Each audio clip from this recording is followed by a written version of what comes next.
Hello दोस्तों, आज जो मैं आपको कहानी सुनाने जा रही हूँ ये कहानी है मेकअप करने वाली चुड़ैल की। तो चलिए दोस्तों देखते हैं मेकअप करने वाली चुड़ैल की कहानी। किसी गांव में तारा नाम की एक लड़की रहती थी।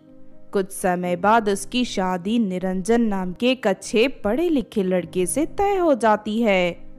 फिर एक दिन तारा शहर के ब्यूटी पार्लर में अपना शादी का मेकअप का ऑर्डर देती है, लेकिन थोड़ी दूर जाते ही उसे एक औरत मिलती है। सुनो लड़की, मैं जानती हूँ बहुत जल्द तुम्हारी शादी होने वाली है, लेकिन तुम्हारे पास मेकअप करवाने के लिए ज्यादा पैसे नहीं हैं, इसीलिए मैं तुम्हारी मदद करने आई हूँ। मैंने अभी अभी एक नया ब्यूटी पार्लर खोला है। मैं तुम जैसी गरीब लड़कियों का मुफ्त में मेकअप कराती हूँ। तुम अपनी शादी वाले दिन मेरे यहाँ मेकअप करवाने आ जाना। ये रहा मेरा पता। इतना कहकर वो औरत तारा को अपने घर का पता देकर वहाँ से चली जाती है। उस औरत की बात सुनकर तारा और उसके माँ बाप को बहुत खुशी होती है। फिर कुछ दिनों बाद तारा की शादी का दिन आ जाता है। तारा मेकअप करवाने उस औरत के दिए हुए पते पर पहुंच जाती है, लेकिन वहां पहुंचकर उसे बड़ा अजीब सा महसूस होता है, क्योंकि उस औरत का घर बहुत ही डरावना था। साथ ही वहां बहुत सारी अजीब अजीब तरह की चीजें रखी हुई थी। तभी वो औरत तारा के पास आ जाती है और उसे कुर्सी पर बैठाकर उसका मेकअप करने लगती है। तारा के चेहरे पर क्रीम लगाने के बाद वो औरत पिंजरे में कैद तोते को बाहर निकालकर उसकी गर्दन काट देती है और उसका खून तारा के चेहरे पर लगाने लगती है। ये देख तारा चौंक जाती है। अरे आंटी, आप क्या कर रही हो? इस तोते का खून मेरे चेहरे पर क्यों लगा रही हो? देखो, तुम इस वक्त कुछ मत बोलो। मैं खास तरह का जादुई मेकअप तुम्हारे चेहरे पर लगा रही हूँ। इसे लगाने के बाद तुम हमेशा के लिए गोरी और खूबसूरत बन जाओगी। इतना कहकर वो औरत सारा खून तारा के चेहरे पर लगा देती है। इस तरह अजीब अजीब ढंग से वो औरत तारा का मेकअप कर देती है। तारा अपने आप को आईने में देखती है। अपनी खूबसूरती देख उसे अपनी आंखों पर यकीन नहीं होता। फिर तारा उस औरत का धन्यवाद देकर अपने घर लौट जाती है। शाम को तारा की शादी हो जाती है और वो अपने ससुराल चली जाती है, लेकिन रात होते ही तारा अजीब तरह का बर्ताव करने लगती है।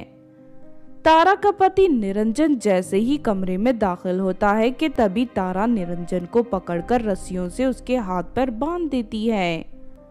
उसके बाद तारा निरंजन के मुंह पर एक बड़ी सी पट्टी बांधकर उसे अपने कांधों पर उठा लेती है और घर के पीछे वाले दरवाजे से बाहर निकलकर सीधा उस औरत के घर पहुंच जाती है। उस औरत के सामने पहुंचते ही तारा निरंजन को जमीन पर पटक देती है और बिना कुछ कहे वहां से अपने ससुराल लौट जाती है। तारा के जाते ही वो औरत एक चुड़ैल के रूप में बदल जाती है। आज मुझे मेरा पहला शिकार मिल गया। इतना कहकर वो चुड़ैल तारा के पति को एक कुत्ते के रूप में बदल देती है और उसके गले में पट्टा पहनाकर उसे अपने घर में बांध देती है। दूसरी तरफ अचानक निरंजन के गायब होने की वजह से उसके घर वाले परेशान हो जाते हैं। तभी गांव की एक औरत वहां आकर तारा का ससुराल वालों को बताती है कि रात को तारा निरंजन के हाथ पैर बांधकर उसे जबरदस्ती कहीं ले जा रही थी। उस औरत की बात सुनकर सभी लोगों के होश उड़ जाते हैं और वो लोग तारा के बारे में तरह तरह की बातें करने लगते हैं। कुछ लोग तारा पर डायन होने का इल्जाम लगाने लगते हैं। सभी लोग मिलकर तारा को रस्सियों से बांधकर उसकी पिटाई करने लगते हैं। तारा लोगों के सामने गिड़गिड़ाकर विनती करने लगती है, लेकिन लोग उसकी एक नहीं सुनते। तभी वहां से गुजर रहा ये तांत्रिक सब कुछ देख लेता है। तारा पर नजर पड़ते ही तांत्रिक समझ जाता है कि उस पर किसी चुड़ैल ने वशीकरण किया है। फिर तांत्रिक उसी वक्त अपने मंत्र की शक्ति से सारी सच्चाई का पता लगा लेता है। ठहर जाओ तुम लोग, इस मासूम लड़की को बेवजह परेशान कर रहे हो। इस पर एक चुड़ैल ने भूतिया वशीकरण किया है। जिसकी वजह से मजबूर होकर ये मासूम लड़की अपने पति को चुड़ैल के हवाले करके आ गई। वो चुड़ैल बहुत ही खतरनाक है, वो इंसानों को कुत्ता बनाकर अपना गुलाम बना लेती है। तांत्रिक जी, लगता है आप बहुत ही पहुंचे हुए तांत्रिक हैं। आप ही मेरे बेटे को उस चुड़ैल के कैद से आजाद करा ला सकते हो। तुम चिंता मत करो, मैं तुम्हारे बेटे को कुछ नहीं होने दूंगा।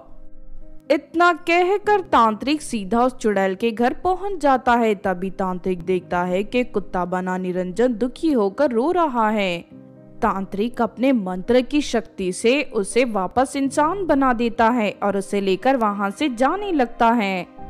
लेकिन तभी चुड़ैल उसके सामने आकर खड़ी हो जाती है। और देख चुड़ैल, मैं तुझे कोई नुकसान नहीं पहुंचाऊंगा, बस इस नौजवान को चुपचाप यहाँ से जाने दे।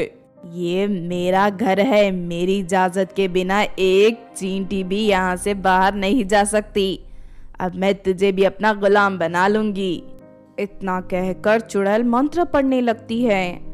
लेकिन तभी तांत्रिक अपनी जादुई लाल मिर्च चुड़ैल के मुंह में डाल देता है, जिस वजह से चुड़ैल के मुंह में आग लग जाती है और वो तड़पने लगती है। हाय, मर गई रे, इस तांत्रिक ने तो मेरा मुंह जला दिया। रे कोई बचाओ मुझे। देखते ही देखते वो आग चुड़ैल के पूरे शरीर में फैल जाती है और थोड़ी ही देर में वो चुड़ैल जलकर राख हो जाती है। उसके बाद तांत्रिक निरंजन को सही सलामत उसके घर पहुंचा देता है। इस तरह सब कुछ ठीक हो जाता है। उस दिन के बाद से तारा अपने ससुराल में हंसी खुशी रहने लगती है। तो आपने देखा दोस्तों मेकअप करने वाली चुड़ैल की कहानी। इस कहानी से हमें ये सीख मिलती है कि बुरे और बुरी सोच वाले लोग चाहे जितनी भी कोशिश कर ले, लेकिन वो अपने गलत इरादों में कभी कामयाब नहीं होते। अंत में उन्हें अच्छाई के हाथों मात खानी ही पड़ती है। इसीलिए हमें कभी भी कोई गलत काम नहीं करना चाहिए। अगर ये कहानी आपको अच्छी लगी हो तो ज़रूर लाइक करें और हमारे चैनल छोटू टीवी को सब्सक्राइब भी कर लें। और हाँ दोस्तों, हमें कमेंट करके ज़रूर बताना कि आपको कहानी कैसी लगी।